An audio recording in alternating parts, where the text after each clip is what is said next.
Ukraine wipes out entire Russian military unit in Soledar with single HIMARS strike. Ukraine decimated an entire Russian military unit with a single HIMARS strike in Soledar, which has become the fiercest battle on the front line of the war. Ukraine took out around 25 Russian troops with a single strike after tracking a military unit to a house in Soledar. The small salt mining town has seen the fiercest fighting of the war in months. The footage of the attack raises questions about the Russian tactics after the troops were easily tracked overhead by Ukrainian forces.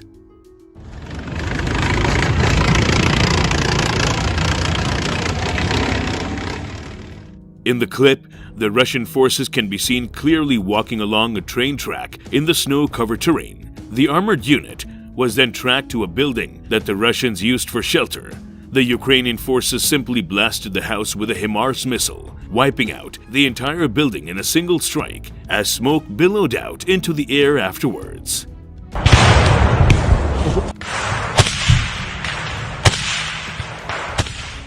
On Friday, Russia announced that it had taken control of the salt mining town in eastern Ukraine, in what would be a rare success for Moscow. However, Kiev said its forces were still holding on and counterattacking in the town, with the Ukrainian military spokesperson Serhiy Chervatay reporting ongoing battles.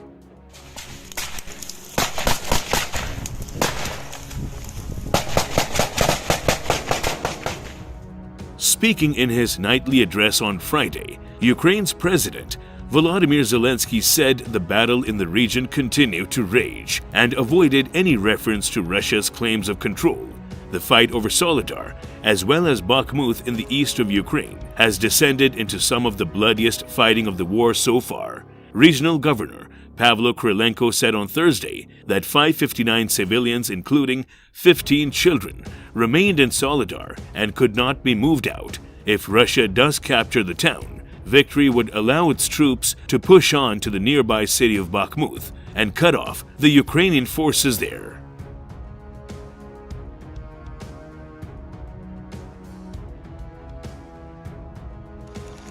The battle, however, has also opened up a rift between regular Russian forces and the Russian Wagner paramilitary group, as they both battle to claim credit for the victory.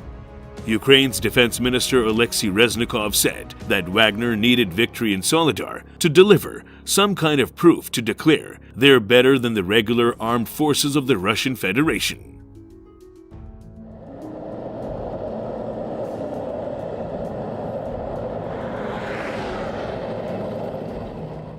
The way Russia announced that it had captured Soledar displayed the conflict between the Wagner group of mercenaries fighting for the Donetsk town and Russia's Ministry of Defense. According to the Institute for the Study of War, ISW, the U.S. think tank said there had been a significant backlash within the pro-Kremlin information space about the Russian Ministry of Defense's MOD initial lack of recognition for Wagner's role in the purported capture, rejected by Kiev, of the Donetsk town.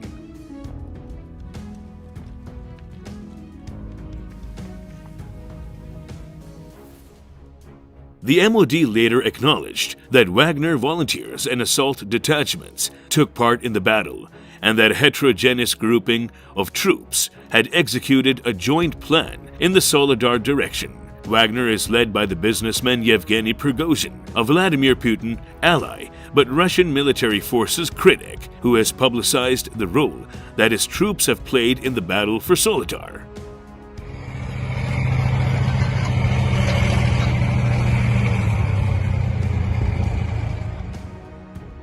The ISW said on Friday that prominent military bloggers have described an ongoing conflict between the Russian MOD and Prigozhin behind closed doors. Some military commentators believed that Prigozhin had overpowered the Russian MOD's deliberately vague rhetoric, which had forced the Kremlin to end its long-standing policy and not openly recognizing Wagner and its war efforts.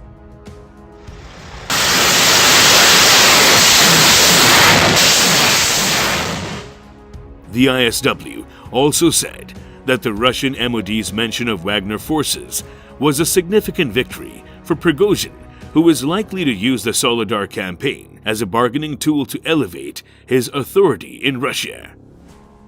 Despite Russia's claims about Soledar, the situation in the salt mining town that Moscow says can be used as a springboard for an attack on the city of Bakhmut, around 9 miles further south, has not been independently verified.